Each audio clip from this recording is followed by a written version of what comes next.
My name is Eleanor. I'm 69 years old.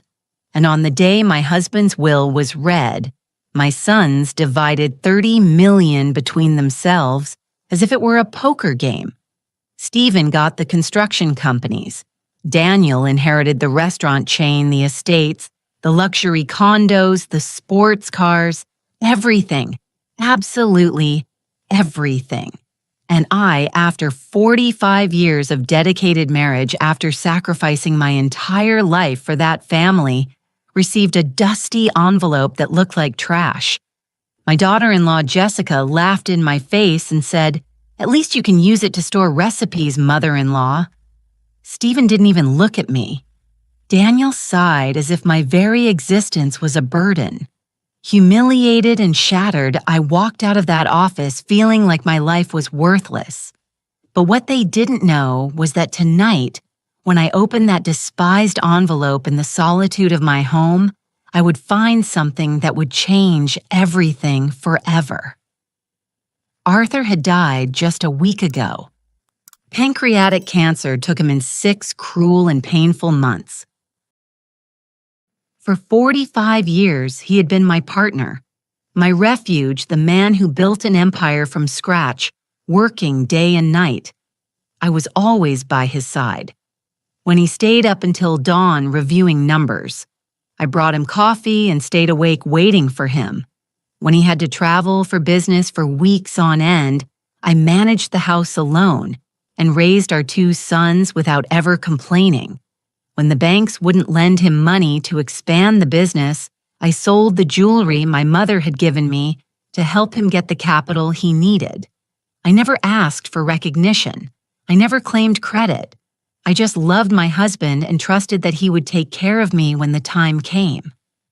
How wrong I was. The reading of the will took place at the office of Rose Albright, the family lawyer. I arrived early wearing my best violet dress, the one Arthur had given me on our last anniversary. I thought it would be a formality. After half a century together, it was logical that my husband would have left me protected. My sons could inherit the business, but I should have enough to live with dignity. Rose began to read in a cold, professional voice. To my son, Stephen, I leave the construction companies valued at $12 million. Stephen smiled like a child on Christmas morning. To my son, Daniel, I leave the restaurant chain which generates $8 million a year. Daniel settled into his chair with satisfaction. The estates on the coast, the condos downtown, the luxury cars, the main accounts. Everything was divided between them like the spoils of war. $30 million were split equally while I sat there invisible, waiting to hear my name. When Rose finished reading the endless list of properties my sons were inheriting, she paused. She looked at some papers and said, "For Mrs. Eleanor Herrera." My heart sped up. Finally, I was going to hear what the love of my life had left me. Rose continued, "I leave her this personal envelope." And she handed me a yellowish, dusty envelope that looked like it had been stored for years in some forgotten drawer. I took it with trembling hands while my sons exchanged satisfied glances. Jessica, my daughter-in-law, couldn't contain her laughter. "At least you can use it to store recipes." Mother-in-law Stephen didn't even look up from the documents he was reviewing. Daniel sighed as if my presence were an annoyance to be tolerated. The envelope weighed almost nothing in my hands. It felt empty. It felt like a mockery. Rose closed the will folder and turned to my sons to explain the legal procedures they had to follow to take possession of their inheritance. They talked about wire transfers, deeds, and corporations, as if I wasn't there, as if I were a ghost sitting in that leather chair. I stood up slowly, put the envelope in my purse, and walked to the door. No one said goodbye. No one asked if I needed help. No one offered me a ride home. I left that office with a broken heart, feeling that 45 years of love and sacrifice had been reduced to a dusty envelope that probably contained a sentimental letter with no real value. I walked through the streets of the city where I had lived my entire adult life, where I had built a family that now treated me like garbage, and I cried, like I hadn't cried since I was an abandoned child. That night, sitting in the living room of my empty house, with the silence weighing like a tombstone on my shoulders, I decided to open the envelope. My hands trembled as I broke the yellowed seal. Inside was a single folded sheet of paper. I unfolded it slowly and read the words written in Arthur's unmistakable handwriting. Arthur's handwriting was unmistakable. That elegant script I had seen in thousands of love letters during our courtship on birthday cards, on notes he left me in the kitchen before he went to work. But this time the words I read took my breath away. For the woman who always truly loved me. Bank account number 8, Music, CHE Swiss. International Bank Geneva. And below that, a line that made me tremble. What you find here is only the beginning. They didn't deserve to know the truth, but you do. My heart began to beat so hard I thought it would burst out of my chest. A Swiss bank account. What was Arthur talking about? For 45 years of marriage, he had told me everything about his businesses, or so I thought. What secrets had he kept? What truth was it that my sons didn't deserve to know I stayed up all night tossing and turning in bed with that piece of paper clutched to my chest? The next day, I called the bank. My shaky English was met by an operator who spoke perfectly. I gave her the account number, my personal information, and after a wait that felt like an eternity, I heard the words that changed my life forever. Mrs. Herrera, the current balance in your account is 100 million United States dollars. 100 million. The phone slipped from my hands and fell to the floor. $100 million, more than 3 times what my sons had inherited combined. I sat on the kitchen floor shaking, trying to process what I had just heard. Arthur had left me a secret fortune, a fortune that no one knew about, a fortune that made the 30 million from the official will look like pocket change. But that wasn't all. The operator continued. Ma'am, we also have instructions to courier you a safe deposit box that your husband deposited here 2 years ago. We can schedule the delivery a safe deposit box. What else had Arthur kept hidden? What other secrets awaited me? I accepted the delivery for the next day and hung up the phone with trembling hands. My mind was a whirlwind of questions. How had Arthur acquired so much money without me noticing? Why had he kept it a secret? Why had he decided to leave it only to me? And the question that tormented me the most. What truth was it that my sons didn't deserve to know? The courier arrived the next day at 10 euro in the morning sharp. It was a small but heavy safe with a combination that came in a sealed envelope. The numbers were our wedding date, June 15, 1980. Typical of Arthur, always so romantic even in his darkest secrets. I closed the living room curtains, unplugged the phone, and sat in front of the safe with my heart racing. I dialed the combination and heard the click of the mechanism opening. Inside were documents, photographs, letters, and a thick envelope with my name written in large letters. I opened it with trembling hands and began to read the most shocking letter of my life. My dearest Eleanor, the letter began. If you are reading this, it means I have passed away, and our sons have shown their true colors at the reading of the will. I know they humiliated you. I know they treated you like trash. I know they laughed at you when they gave you that dusty envelope. But I needed it to happen this way. I needed them to show who they really are before you knew the truth. During the last 2 years of my life, I discovered things about Stephen and Daniel that broke my heart. Things you do not know. Things that force me to make difficult decisions. The 100 million you found in the Swiss account are only part of my real fortune. There is more, much more. But before you know everything you need to know the truth about our sons. My world swayed. What truth? What had Arthur discovered? I continued reading, my soul on edge. Stephen is not the successful businessman he appears to be. For 3 years, he's been siphoning money from my company to cover his gambling debts. He owes over $2 million to loan sharks who are not exactly understanding. Jessica doesn't know, but he has mortgaged their house twice and is about to lose it. The documents proving all this are in this box. I felt as if I had been punched in the stomach. My older son, who had always been my pride, was a compulsive gambler who had stolen from the family business. But the letter continued, and what I read about Daniel was even worse.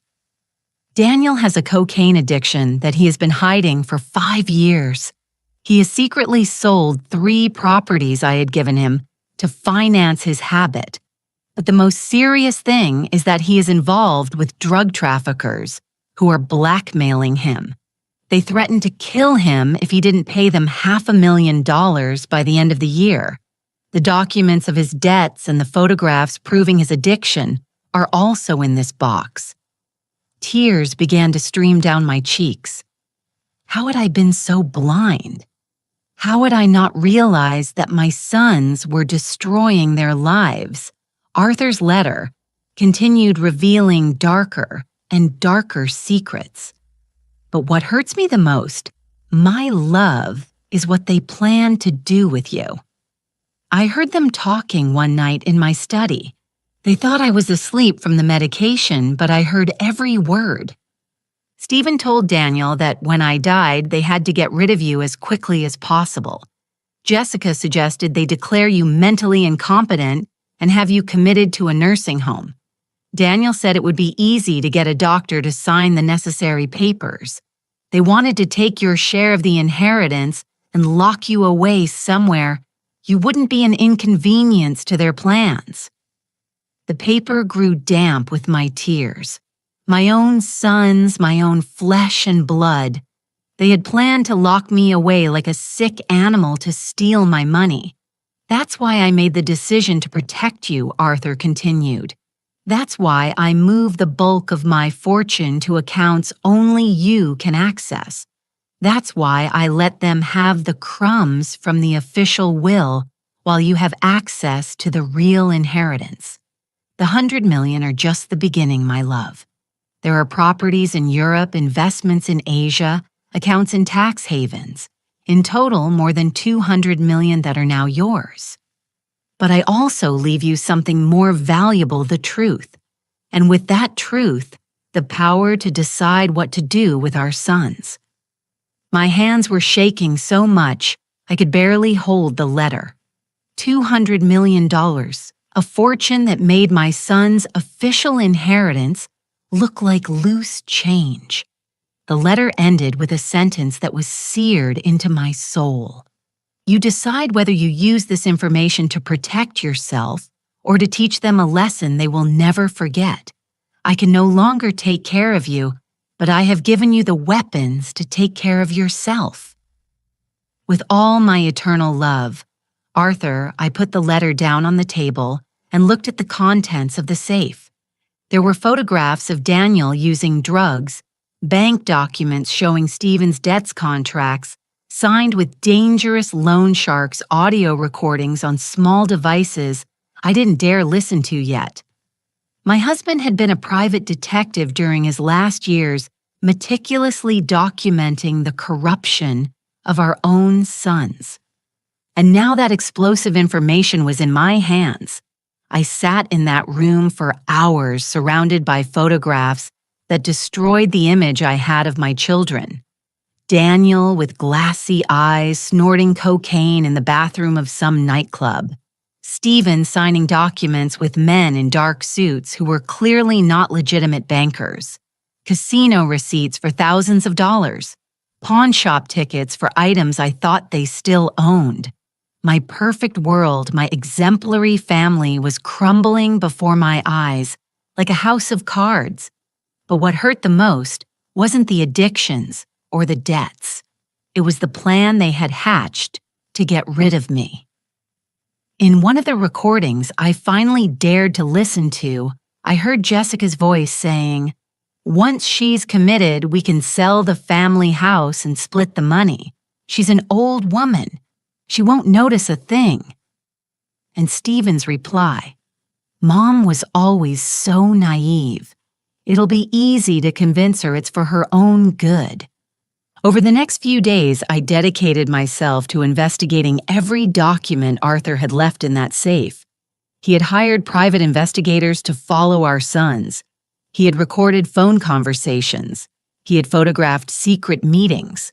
My husband had built a complete file on Stephen and Daniel's lies and betrayals.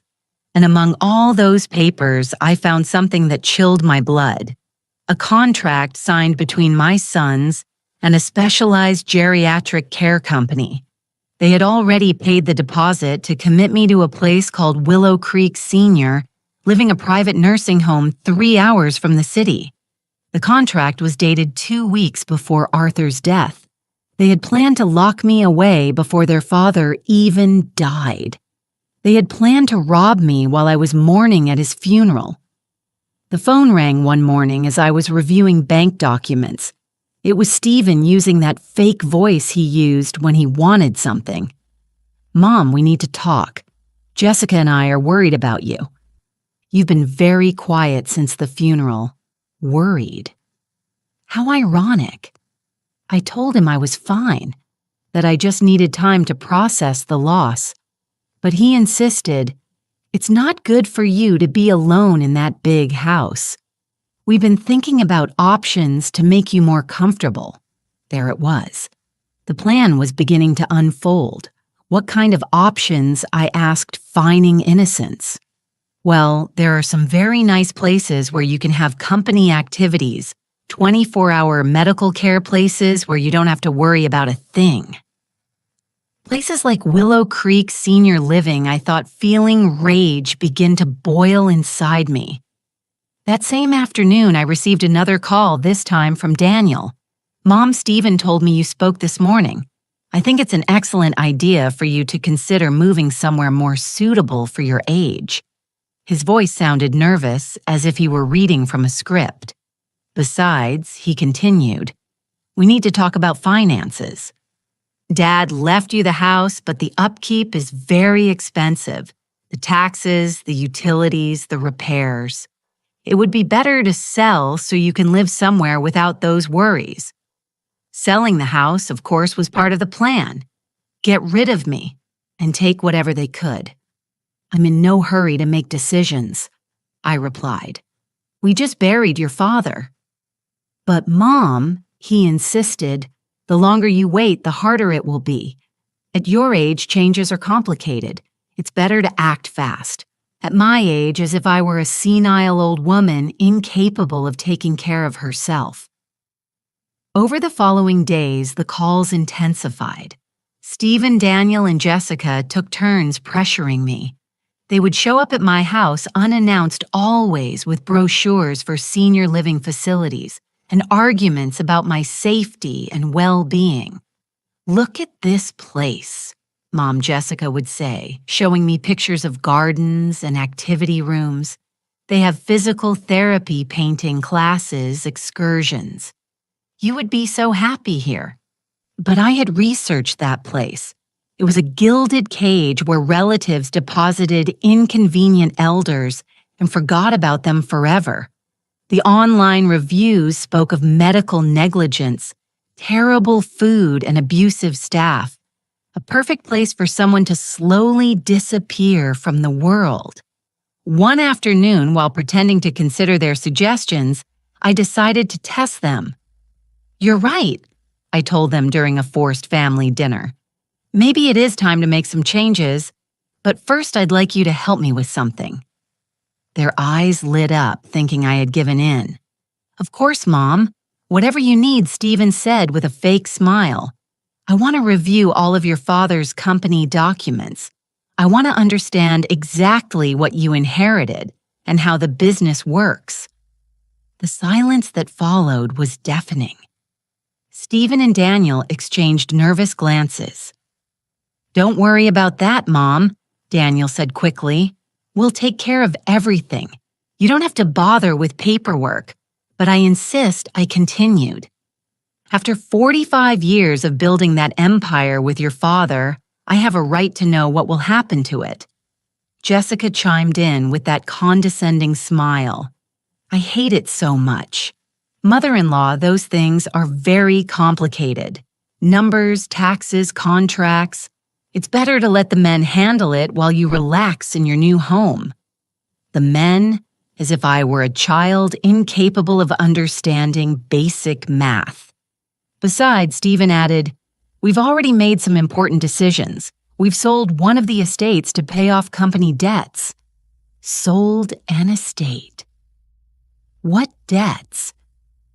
Arthur had been dead for barely a month and they were already liquidating properties. "What kind of debts?" I asked. "Boring stuff, Mom, taxes, suppliers, payroll. Don't you worry about it." But I knew the truth. I knew Stephen had used that money to pay his loan sharks. I knew they were plundering the inheritance to cover their vices. That night alone in my house, I made a decision. I was not going to be the silent victim they expected. I was not going to let them lock me in a nursing home while they stole everything Arthur and I had built together. I had $200 million. I had proof of their crimes, and I had something they had underestimated. 45 years of experience being the wife of a brilliant businessman. I had learned more than they thought. I had absorbed more knowledge than they imagined, and now it was time to use all of it to my advantage. I picked up the phone and called the Swiss bank.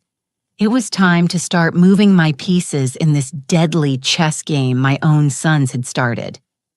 The next day, as I was having breakfast, the doorbell rang. It was an older, elegantly dressed man who introduced himself as George Maxwell, an attorney. "Mrs. Herrera, I'm here on behalf of your late husband. I have specific instructions to carry out."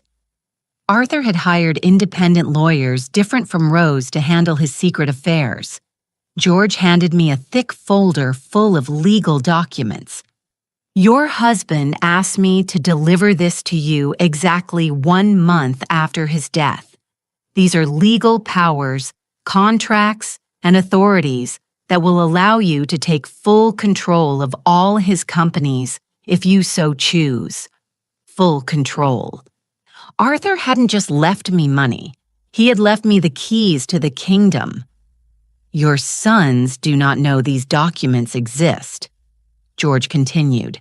"According to your husband's instructions, you have the power to revoke their inheritances if you deem they are not meeting the family's ethical standards." George Maxwell sat in my living room and began to explain documents that seemed to come from a spy movie. "Your husband was very meticulous, Mrs. Herrera. These contracts grant you 51% of the shares in all the family businesses. On paper, your sons inherited control, but legally, you are the majority shareholder." My head was spinning as I tried to process the information. How is that possible? The will rose red. "That will," George interrupted, "only covered the visible assets. Your husband created a complex corporate structure where the companies are under the umbrella of a family holding company. And you, Mrs. Herrera, are the owner of that holding company." Arthur had been playing chess.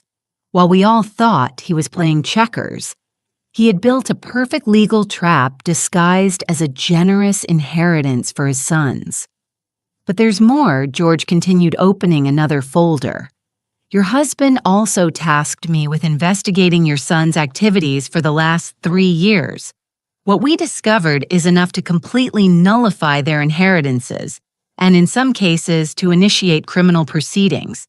He showed me photographs I had already seen in the safe, but also new documents, irregular bank transfers, fraudulent contracts, fake invoices. "Stephen has been diverting funds from the construction company to pay gambling debts.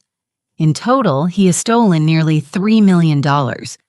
Daniel has used company vehicles to transport drugs, turning the family restaurants into money-laundering centers.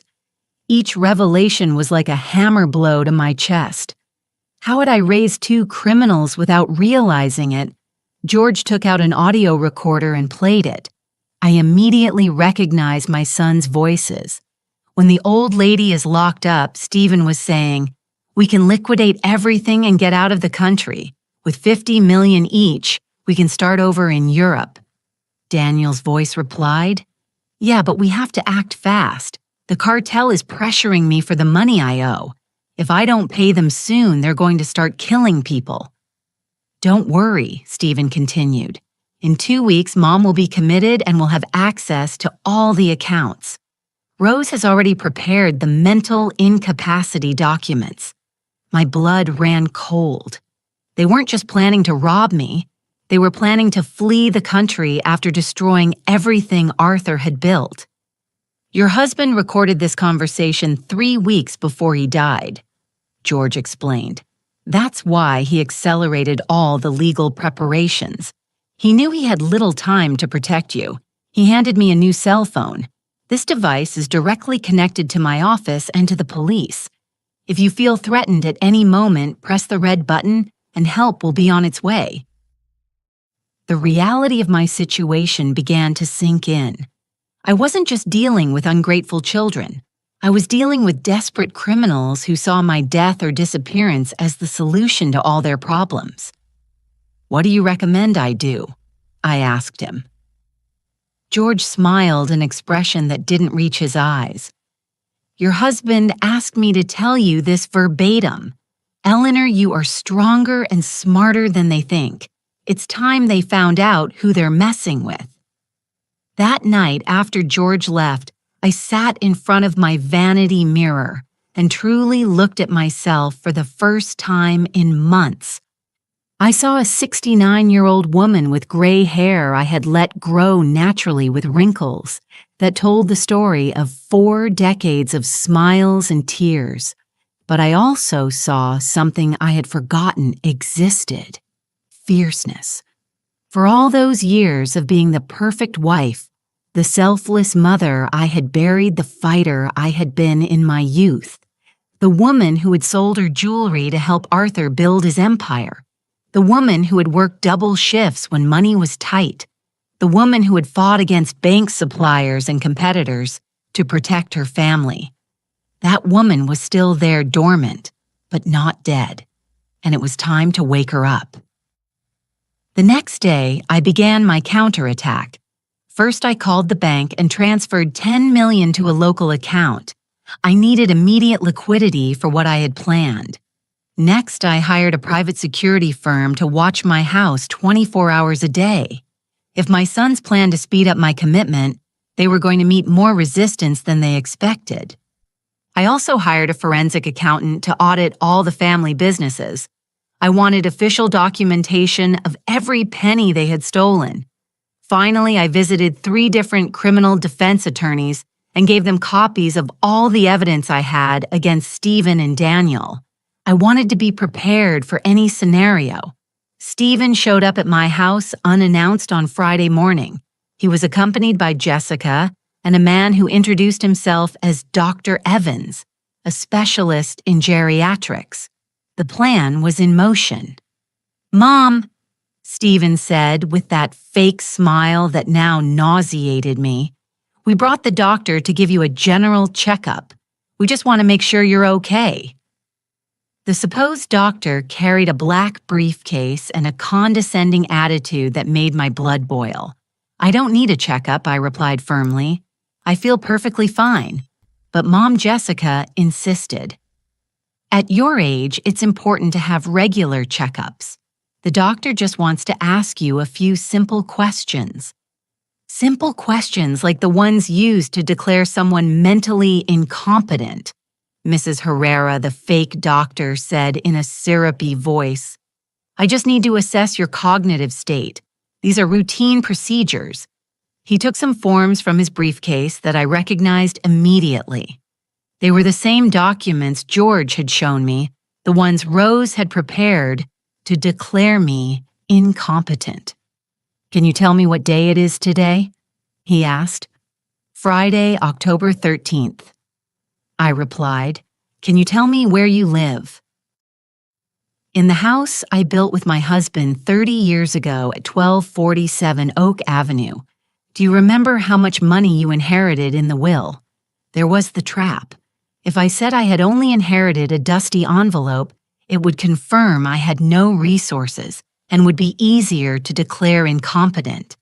If I mentioned the 200 million, they would think I was delusional." "I remember perfectly," I replied, looking directly into Stephen's eyes, "that you inherited 30 million in companies and properties. I also remember that I received an envelope that you considered trash. The doctor scribbled something on his papers." Stephen smiled, thinking I had fallen into his trap. "And how do you feel about that distribution?" the doctor asked. "I feel," I said slowly, "like a woman who finally understands who the members of her family really are." Jessica and Stephen exchanged satisfied glances. They thought I was admitting confusion or resentment, emotions they could use to justify my commitment. The fake doctor closed his folder and whispered something to Stephen. Then he turned to me. "Mrs. Herrera, I believe it would be beneficial for you to spend a few days under medical observation. We have a very comfortable facility where you can rest while we evaluate your general condition." There, it was the final trap. "No, thank you," I replied with the firmest voice I could muster. "I feel perfectly capable of taking care of myself." But Mom, Stephen said, and for the first time, there was a real note of threat in his voice, "It's not a suggestion. The doctor believes you need specialized care." "The doctor," I replied, rising slowly, "can believe whatever he wants, but this is my house, and I decide who comes in and who goes out." At that moment, Jessica made the mistake I had been waiting for. She approached me with that venomous smile and said, "Mother-in-law, don't be difficult. We all know you can't take care of yourself anymore. It's time you accept reality and let the adults make the important decisions." The adults, as if I were a child, as if 45 years of marriage and building an empire had taught me nothing about life. I looked at Stephen, at Jessica, at the fake doctor, and I smiled for the first time in weeks. It was a smile they had never seen before, a smile that would have made Arthur proud. "You're right," I said softly. "It is time for the adults to make the important decisions. And that's exactly what I'm going to do." I took out my cell phone, the one George had given me, and pressed the record button. "I want to be very clear about what is happening here," I said in a firm voice as I recorded them. "My son, Stephen, my daughter-in-law, Jessica, and this supposed doctor are trying to force me into a facility against my will." The fake doctor immediately grew nervous. "Ma'am, this is just a routine medical evaluation." "Routine," I answered, keeping the phone pointed at them. "Is it routine to come to my house unannounced? Is it routine to bring commitment papers already filled out?" Stephen tried to snatch the phone from me. "Mom, put that thing away. You're acting irrational." "On the contrary," I said, stepping away from him, "I'm behaving exactly as a woman should, who discovered her own family plans to lock her away to steal her inheritance." Stephen's expression changed completely. The mask of the concerned son fell away, and for the first time I saw his true face. Cold, calculating, dangerous. "We don't know what you're talking about," Jessica said, but her voice trembled. "I'm talking." I continued pulling one of the photographs Arthur had left in the safe from my purse about this. It was a picture of Stephen leaving a casino at 3:00 in the morning, clearly drunk, accompanied by two men who were obviously not legitimate businessmen. I'm talking about the gambling debts. I'm talking about the money stolen from the company. I'm talking about the contract you already signed with Willow Creek to have me committed. The silence that followed was deafening. The fake doctor started backing toward the door. I think there's been a misunderstanding. I'll be leaving. Not so fast, doctor, I said, blocking his path. How much did they pay you to sign false documents of mental incapacity? The man turned pale. I don't know what you're talking about. I'm talking about this, I said, showing him another photograph where he appeared receiving an envelope of money from Stephen. My husband hired private investigators during his final months. He documented every dirty move you made. Jessica began to cry, but they weren't tears of sadness. They were tears of pure panic. Mother-in-law, you don't understand. Everything we've done has been for your own good. For my good, I repeated, feeling a rage. Give me a strength I hadn't felt in years. Stealing from the family business is for my good. Planning to flee the country with the money is for my good. Stephen finally lost his composure. Enough. You're a crazy old woman who doesn't know what she's talking about. Dad made a mistake leaving you anything. You're too stupid to handle money. There it was, the truth. After 45 years of pretending to love me, he finally showed what he really thought of me. Stupid, I asked, taking out my phone and dialing a number. George, it's Eleanor. They're here just as you predicted. Yes, I've recorded everything. Stephen tried to take the phone from me again, but this time I didn't back down. If you touch me, I said in a voice I didn't recognize as my own, it will be the last thing you do as a free man. What do you mean? Jessica asked, her voice cracking. I mean, I replied, that right now 3 criminal lawyers are reviewing evidence of fraud, embezzlement, and conspiracy to commit kidnapping. Just then, the doorbell rang. It was 2 police officers accompanied by George, Mrs. Herrera. One of the officers said, "We received your emergency call." Stephen and Jessica looked at each other in absolute terror. The fake doctor tried to sneak out, but George stopped him. Dr. Evans, or should I say Mr. Herrera, because you aren't a doctor, are you? The man slumped into a chair. They paid me $5,000 to sign some papers. I didn't know it was illegal. $5,000 to declare me mentally incompetent. I asked, "Is that what my freedom is worth?" The police began taking statements while George explained to me that this had been a controlled operation from the moment Arthur died. Your husband anticipated every move, George told me as the officers arrested the fake doctor. He knew they would try to have you committed quickly before you could react. That's why he prepared all this evidence and these legal proceedings. Stephen and Jessica weren't arrested that day, but the police warned them they were under investigation. When they finally left, my house was silent for the first time in weeks. I sat in my favorite armchair, the same one where Arthur and I used to watch television together, and I cried. But they weren't tears of sadness. They were tears of liberation. For the first time since my husband's death, I felt truly free. That night, I called both of my sons, not to plead or to try to fix things. I called them to give them an ultimatum. You have 24 hours to return every penny you stole from the family businesses. You have 24 hours to cancel the contract with Willow Creek, and you have 24 hours to confess the entire truth about your debts and your problems. Or what Stephen asked with a defiant tone that no longer intimidated me. Or tomorrow at 9 in the morning, 3 local newspapers will publish the full story of your crimes. Or I hand all the evidence over to the district attorney's office, or I use the legal powers your father left me to completely revoke your inheritances. The silence on the other end of the line confirmed that they finally understood who they were dealing with. Impossible, Daniel muttered. Dad left us everything in the will. You can't take what's already ours. Want to bet, I replied. And for the first time in my life, my voice sounded exactly like Arthur's when he was closing a tough deal. Because it turns out your father was a lot smarter than you thought. And I'm a lot stronger than you imagined. I hung up before they could answer.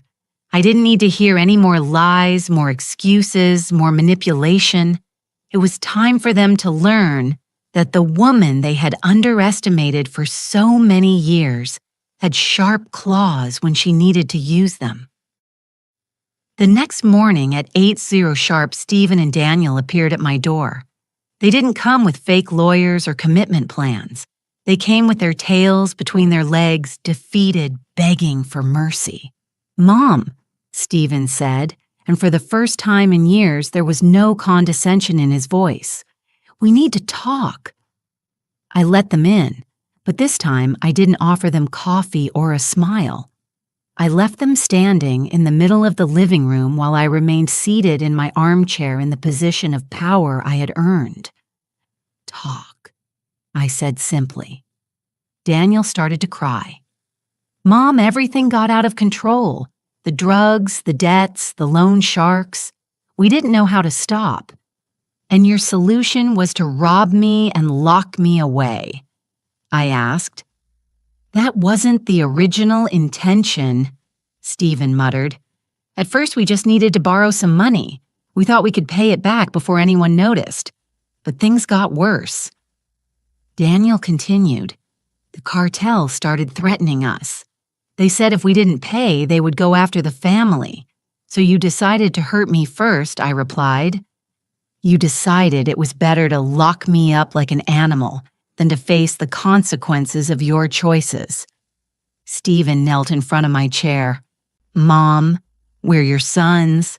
We love you. We just made terrible mistakes. You love me?" I asked, feeling all the rage that had built up for months finally find its voice. "You call planning my commitment love. You call stealing the money your father and I built together love. You call treating me like trash at the will reading love." They didn't answer because there was no possible answer to those questions. "But I want you to know something," I continued, standing slowly and walking to the window. "Your father loved you. Despite everything he discovered, despite all the evidence he gathered against you, he loved you. That's why he left you a chance to redeem yourselves." I turned to face them. "He left you $30 million, enough to pay all your debts and start over. But he also left me the power to take it away if you proved you didn't deserve it." Their faces palled as they understood the magnitude of what I was saying. "What do you want us to do?" Stephen asked, his voice cracking. I smiled, but it wasn't a motherly smile. It was the smile of a woman who had finally found her power. "What I want," I said, walking slowly around my two sons kneeling in my living room, "is for you to understand that the game has changed. For 69 years, I have been the obedient wife, the sacrificial mother, the invisible woman who cleans up others' messes. That's over." I looked them directly in the eyes, one by one.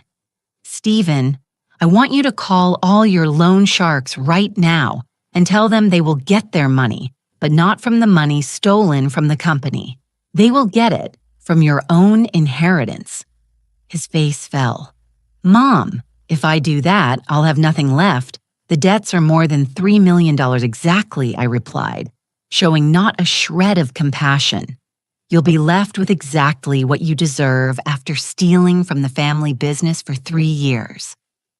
Daniel," I continued, turning to my younger son, "you are going to check into a rehabilitation center. Not one of those luxury places where the rich go to pretend they're getting better. A real place where they will work with you, seriously. Mom, I can quit on my own. I don't need rehab, he protested. How are you able to quit gambling on your own? I asked Stephen. How are you able to stop stealing money on your own? No, my sons. Addicts don't get better on their own, and you are going to get better, or you are going to lose everything. Daniel began to cry harder. They'll kill me in rehab. No, I said, taking out my phone. They won't kill you because I'm going to pay them myself. But every dollar I pay for your debts will be deducted from your inheritance. I dialed a number I had written down days ago. Detective Miller, this is Eleanor Herrera. I have information about a drug trafficking ring operating out of the family's restaurants. Daniel went white as a sheet. Mom, what are you doing? I'm cleaning up the mess you created, I replied, speaking into the phone. Yes, detective. I have names, dates, photographs, and my son is willing to cooperate as a protected witness. I hung up and looked at Daniel. You are going to testify against the cartel. You are going to give the police all the information you have about their operation, and you are going to do it before you enter rehab. They'll kill me if I do that, he muttered. They'll kill you if you don't pay, I replied. At least this way. You have a chance to live and start over. Stephen tried to stand, but I stopped him with a look. I'm not finished with you. I took the documents George had given me from my bag. Did you know that your father left me in control of all the family businesses?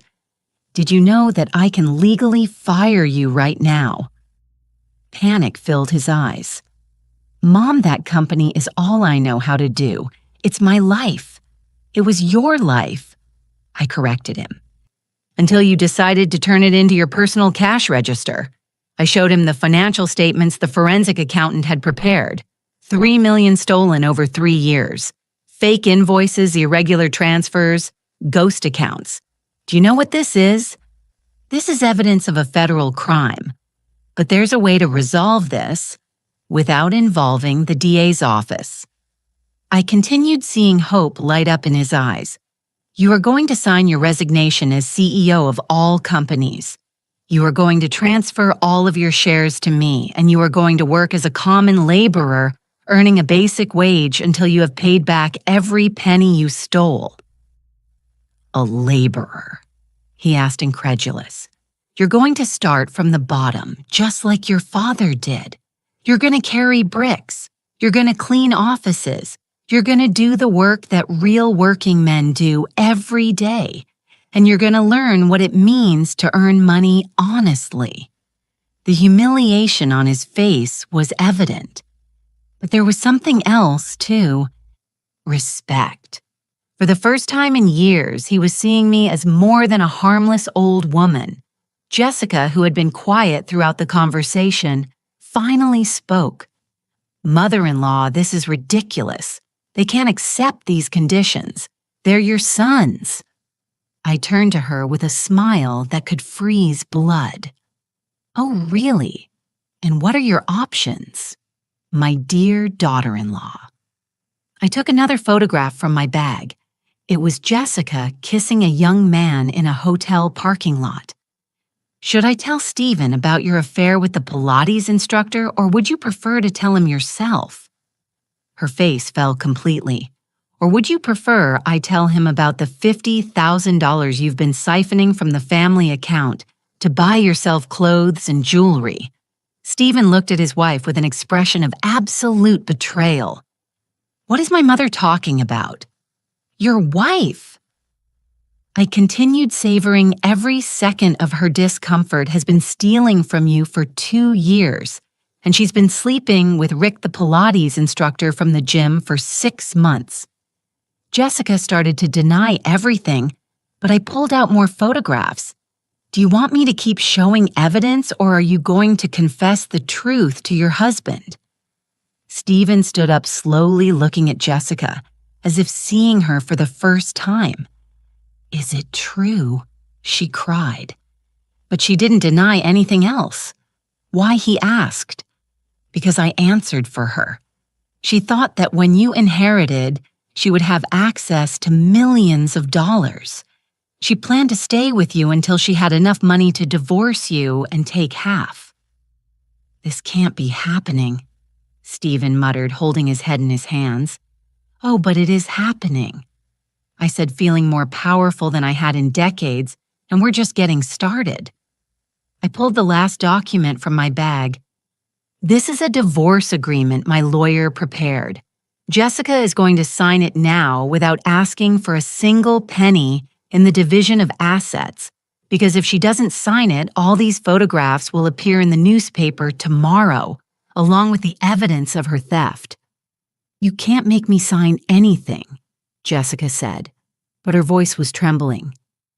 Can't I asked, dialing another number on my phone. Hello, Rick. This is Jessica's mother-in-law. Yes, I have some very interesting photographs that I think your wife would want to see. Jessica lunged at me, trying to grab the phone. Stop. He's married. His wife doesn't know anything. Exactly, I said, moving away from her. And unless you sign this divorce immediately, she's going to know everything. I hung up and held out a pen to her. You have 30 seconds to decide. Jessica signed the document with trembling hands, crying inconsolably. Stephen looked at her as if she were a stranger. Very well, I said, putting the signed document away. Now get out of my house and never come back. If I see you near this family again, I will make good on my threat to call Rick's wife. Jessica ran out without another word. I was left alone with my 2 defeated sons, sitting on my living room floor like punished children. Do you understand now? I asked them. Do you understand now that I am not the helpless old woman you thought I was? Daniel nodded, still crying. Mom, can you ever forgive us? I looked at him for a long moment before answering. That's up to you. If you do everything I've asked, if you truly get clean, if you learn to be men of honor like your father was, maybe. But it's going to take years, and you're going to have to earn my forgiveness every single day. Stephen finally lifted his head. Are you going to take our entire inheritance? No, I replied, and I saw relief in his eyes. I'm going to leave you a chance to earn it, but you are going to work for every dollar. You are going to prove you deserve the name you carry. And what if we can't do it? Daniel asked. What if we're too weak to change? I looked at him with a mixture of sadness and determination. Then you will miss the chance to know the mother you always had, but that you never bothered to see. I got up and walked to the window, turning my back to them.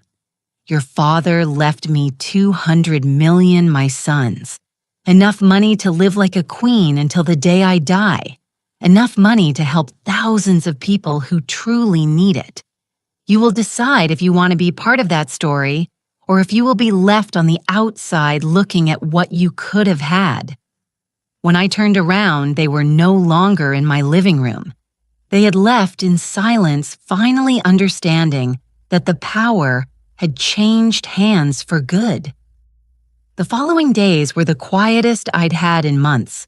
For the first time since Arthur's death, my house truly felt like my own. There were no manipulative sons showing up unannounced.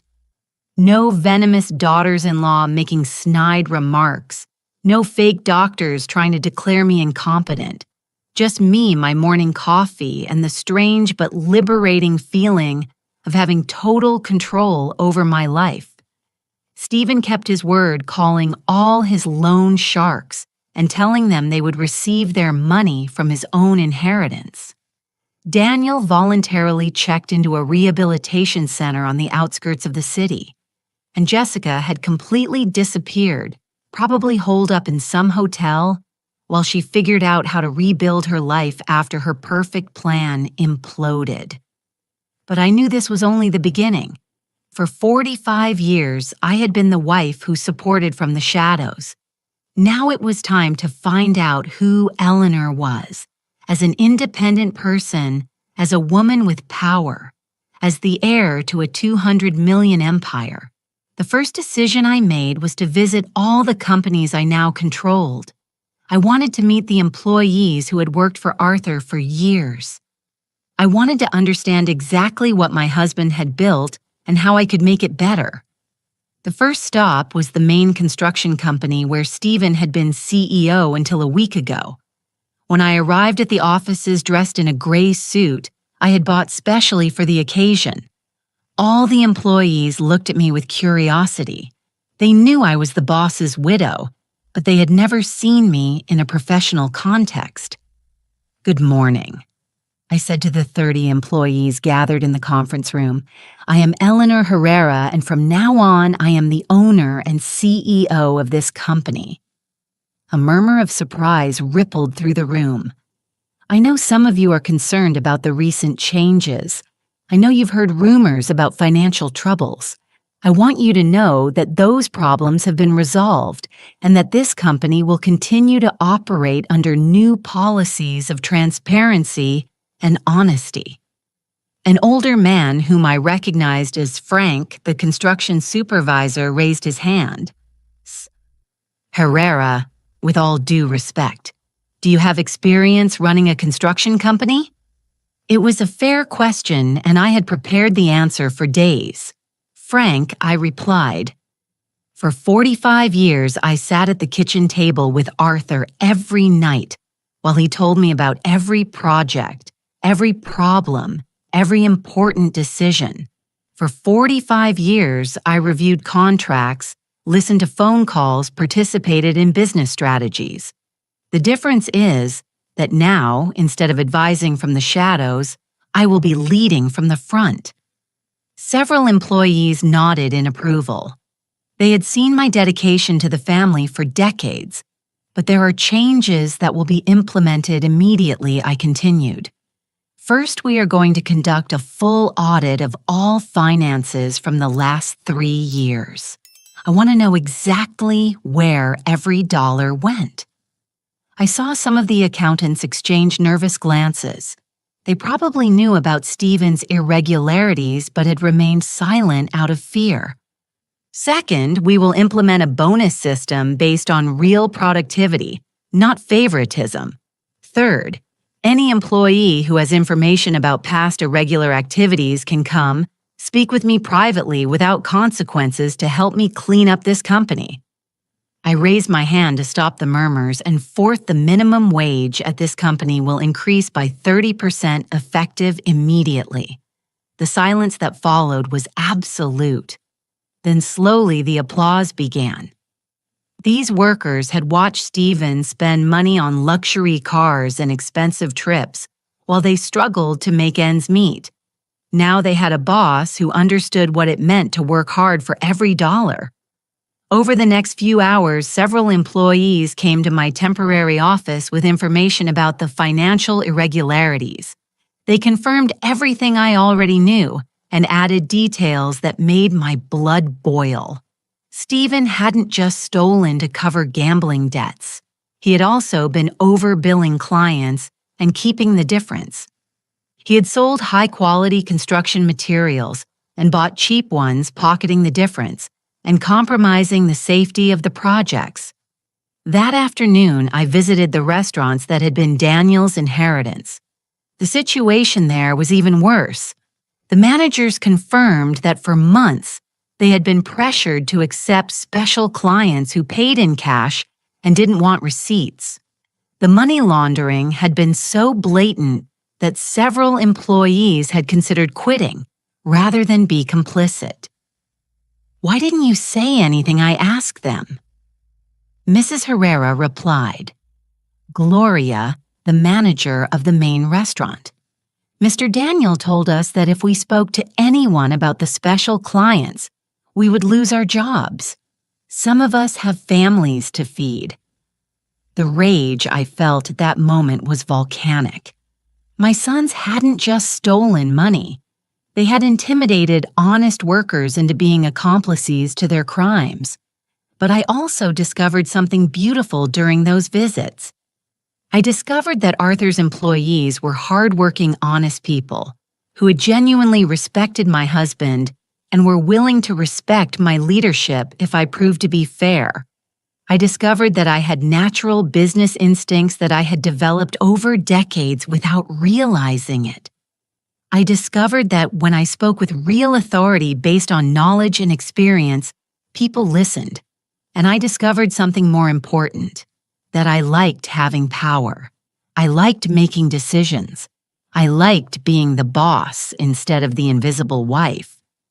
That night, sitting in my study with a glass of wine and the company's financial statements spread across the desk, I called George. "How are the criminal investigations going?" I asked. "Very well," he replied. "Daniel is cooperating fully with the police from the rehab center. His testimony is going to dismantle the entire drug trafficking network that was operating in the restaurants. It's going to be a major case. And Steven is complying with the payments to his loan sharks. He started working as a laborer on one of his own construction sites. The employees are, let's just say, they're enjoying watching him carry bricks under the sundae." I laughed for the first time in weeks. Poetic justice tasted sweet. "But there's something else I need to discuss with you," I continued. "I want to establish a charitable foundation.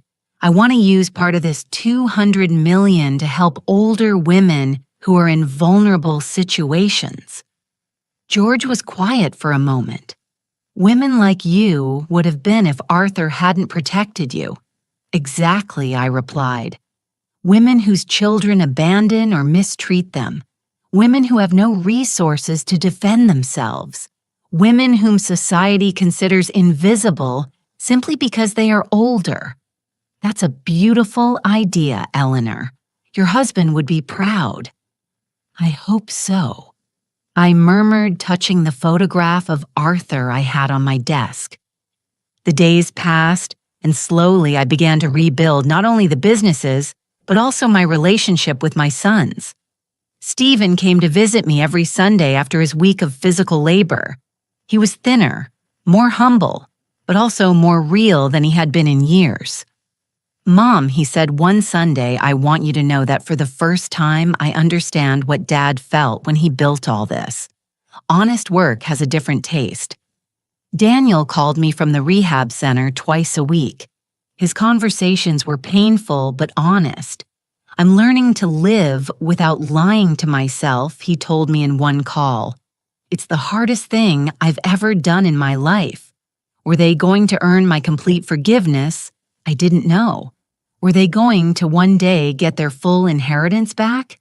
That was up to them. But for the first time in my life, I wasn't defined by being someone's mother or someone's wife.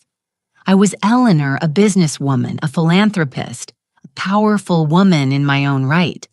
And that woman had big plans for the future. Plans that went far beyond revenge. Plans that were going to change lives, including my own. Arthur had given me the tools to defend myself, but I had chosen to use them for something bigger, to become the woman I always had the potential to be, but never had the chance to discover. 6 months after that, while reading That Changed My Life Forever, I found myself standing in front of my bedroom mirrors preparing for the most important event since Arthur's death. That night was the launch of the Arthur and Eleanor Herrera Foundation for vulnerable senior women. I was wearing a gold dress that I had chosen especially for the occasion, not because it was the most expensive, but because it was the color of strength, the color of the power I had discovered within myself. As I put on the earrings Arthur had given me for our 20th anniversary, I thought about everything that had changed since that night I opened the dusty envelope my sons had despised.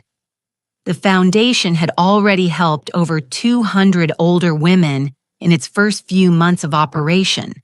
Women like Rose, 73, whose children had emptied her bank account and left her living in deplorable conditions.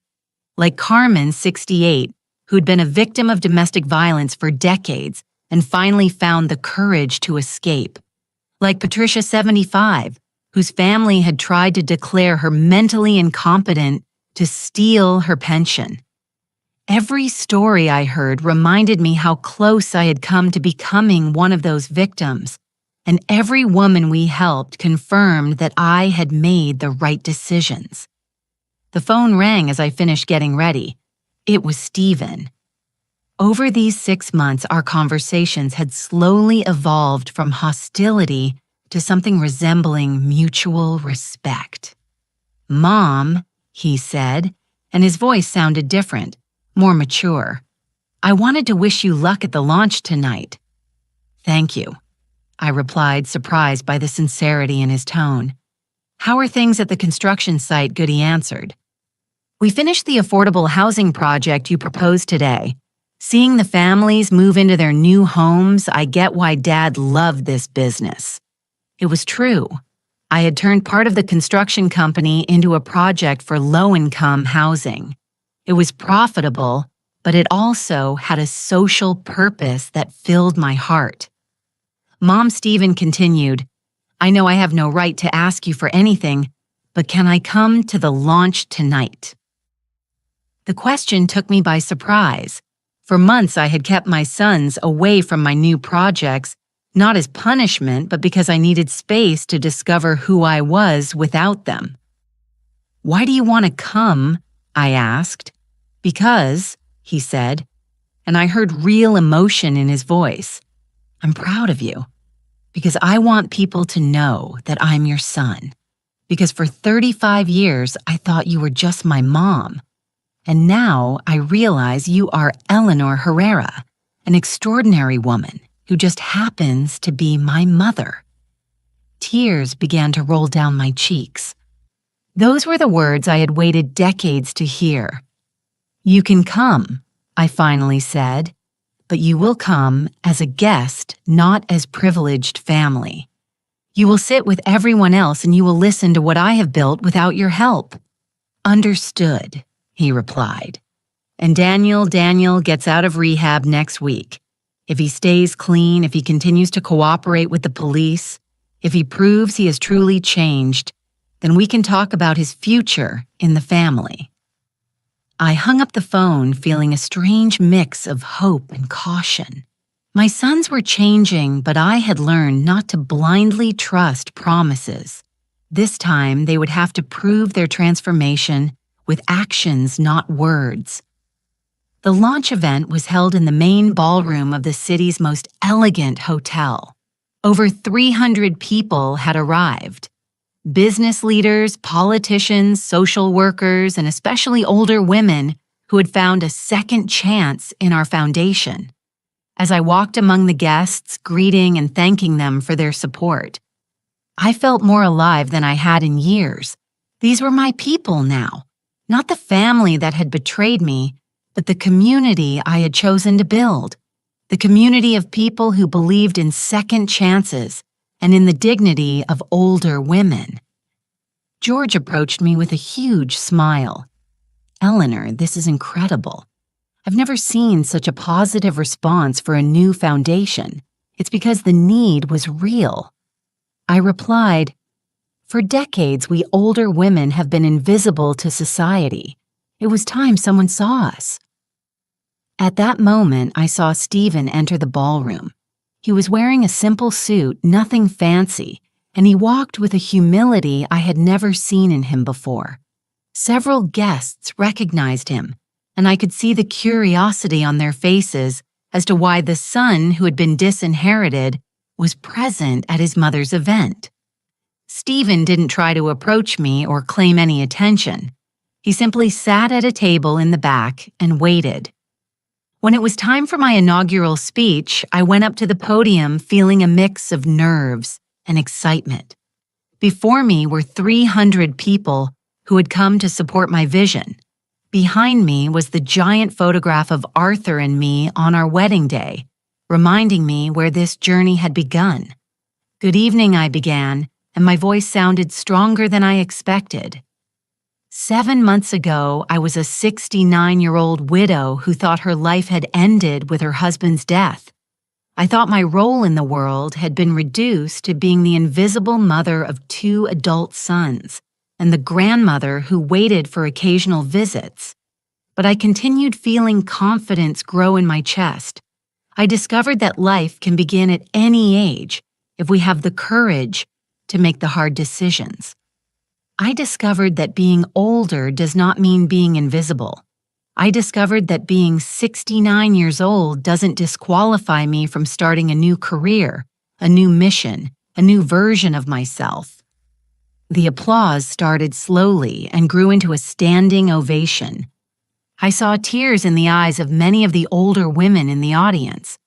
They knew exactly what I was talking about because they had lived the same invisibility, the same underestimation. This foundation, I continued, when the applause died down, exists because all women, regardless of their age, deserve dignity, respect, and opportunity. It exists because no woman should feel invisible or disposable simply because society has decided her value diminishes with the years. I searched for Stephen in the crowd. He was crying openly with a look of pride and regret mixed on his face. This foundation also exists because I learned that forgiveness isn't something you give away. It's something that's earned, and that second chances are powerful, but only when they are accompanied by real change. I finished my speech by telling the story of an older woman who had come to our foundation last week. Her children had sold her house while she was in the hospital and split the money. When she was discharged, she had nowhere to live, and her own children told her to fend for herself. That woman, I said now, has a decent apartment legal support to recover what was stolen from her, and a part-time job at our foundation helping other women in similar situations. Because it turns out that at 72 years old, she still had a lot to offer the world. She just needed someone to notice. When I stepped down from the podium, the ovation lasted for almost 5 minutes. One after another, women came up to hug me, to tell me their stories, to thank me for giving them a voice. But the most emotional moment came when Stephen timidly approached at the end of the night. "Mom," he said with tears still fresh on his cheeks, "I want to apologize. Not just for the money, not just for the plan to have you committed. I want to apologize for not seeing you for 35 years, for treating you like you were just my mom instead of Eleanor Herrera, this incredible woman who was always there, but who I was too blind to recognize." I looked at him for a long moment before answering, "Stephen." I finally said, "Forgiveness is earned with time and actions, but respect, you've already earned that. You came here tonight expecting no privileges. You sat in the back without demanding attention. You cried with pride for my achievements instead of resentment for your situation. That tells me that maybe, just maybe, you're starting to become the man your father always hoped you would be." For the first time in 7 months, I hugged him, not as the mother who automatically forgives, but as the strong woman who recognizes genuine growth in another person. A year after that infamous day in Rose's office, I find myself sitting in the garden of my house, the same house my sons once wanted to sell to lock me away in a nursing home. But everything has changed. The garden is more beautiful than ever because I now have time to tend to it myself. The businesses are running better than when Arthur was alive because I've learned that leading with both the heart and the head produces better results than leading with ambition alone. And my family has become something I never thought possible. A real family based on mutual respect instead of false obligations. Daniel got out of rehab 6 months ago and has been clean ever since. It wasn't easy. There were relapses, crisis nights, moments where I thought I had lost him for good. But something changed when he testified against the drug traffickers who had been blackmailing him. Seeing those criminals go to prison because of his testimony gave him a purpose that drugs never could. He now works at the foundation helping other recovering addicts. His salary is modest compared to what he used to have, but he tells me it's the first money he's earned that he feels truly proud of. Mom, he told me last week I never thought helping other people could fill the void I was trying to fill with cocaine. Stephen has also changed, though his path has been different.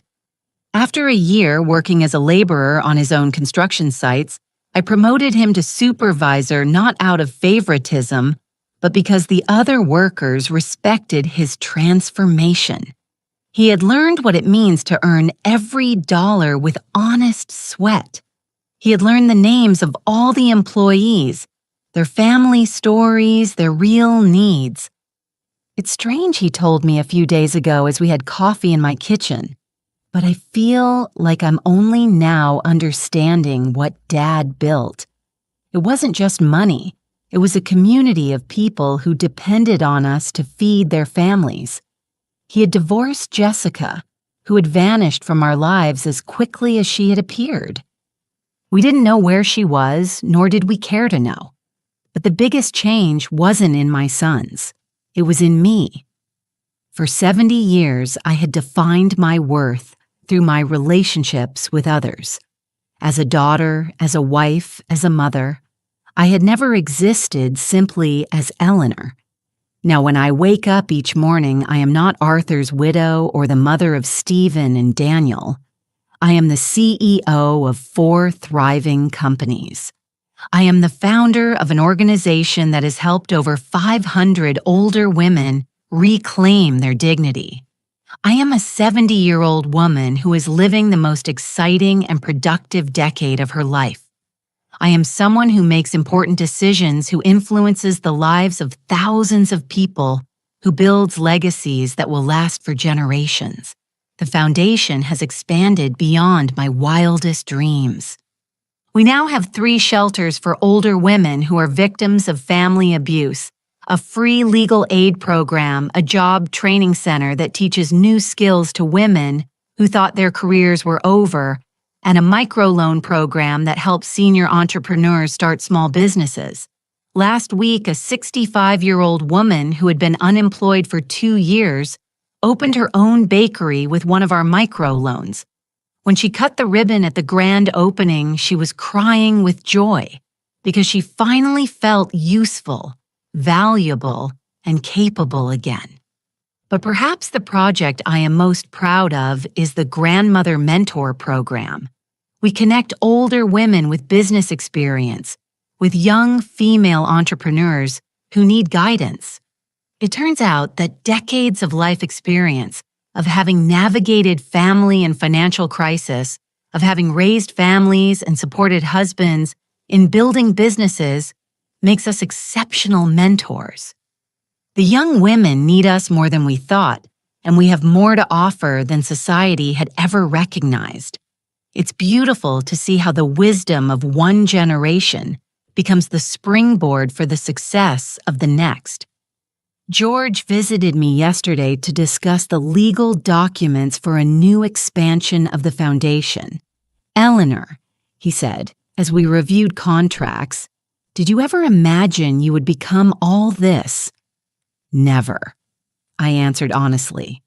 For 45 years, I thought my destiny was to be invisible, that my role was to support the dreams of others without having any of my own. And now, he asked now, I said, looking out the window at the garden where Arthur and I used to walk together. Now I understand that he didn't just leave me money in that dusty envelope. He left me permission to become who I always could have been, but never dared to be. This afternoon, I have a meeting with the mayor. He wants the foundation to partner with the city government to create a pilot program that could be expanded nationally. Assisted living programs that respect the independence of older women, day centers where they can socialize and stay active without feeling like burdens on their families, public policies that recognize that older women are a valuable social resource, not a problem to be hidden away. The idea of influencing policies that will affect thousands of women across the country excites me more than any inheritance I could have received. My sons come for lunch with me every Sunday, not out of obligation, but because they genuinely enjoy my company. Our conversations have evolved from apologies and resentment to real debates about business, about life, about the future. Stephen consults me on important decisions at the construction company. Daniel tells me about the difficult cases he handles at the foundation. They ask for my advice not because I am their mother, but because they respect my judgment as a businesswoman and as a person. It's the family relationship I always wanted, but never knew how to build when we were younger. Have I forgiven them completely? That's a question I often ask myself. Forgiveness, I've discovered, is not an event, but a process. Every day that I see Stephen treat his employees with genuine respect, I forgive his past arrogance a little more. Every day that I see Daniel help another recovering addict, I forgive his betrayal a little more. But more important than forgiving them, I've learned to forgive myself. To forgive myself for being invisible for so many years. To forgive myself for accepting emotional crumbs when I deserved banquets of love and respect. The dusty envelope I received that day in Rose's office sits on my desk as I write these reflections in my journal. It no longer contains just the bank account number that changed my life. Now it holds letters from women we have helped, photographs of project inaugurations, newspaper clippings about the foundation's achievements. It has become a symbol of transformation, of second chances, of the beauty that can arise from the ashes of humiliation. Every time I look at it, it reminds me that endings can be beginnings, that crises can be opportunities, and that it is never too late to become who you are destined to be. If I could go back and speak to the Eleanor who walked out of that office crying a year ago, I would tell her, don't cry for what you have lost. Celebrate what you are about to gain. Don't lament the sons who betrayed you. Prepare to meet the men they are going to become. Don't cling to the invisible woman you were. Free yourself to become the powerful woman you always had inside you. I would tell her that the pain she feels in this moment is the birth pang of a new life. And that new life is going to be more beautiful, more meaningful, and more powerful than she ever dared to dream.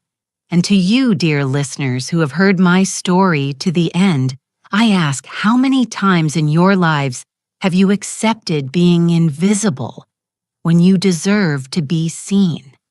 How many times have you accepted crumbs when you deserved banquets?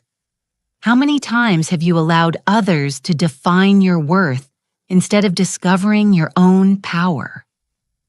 My story is not just about an unexpected inheritance or a dysfunctional family. It's about the moment we decide to stop surviving and start truly living. It's about the moment we realize that it is never too late to write a new chapter of our lives.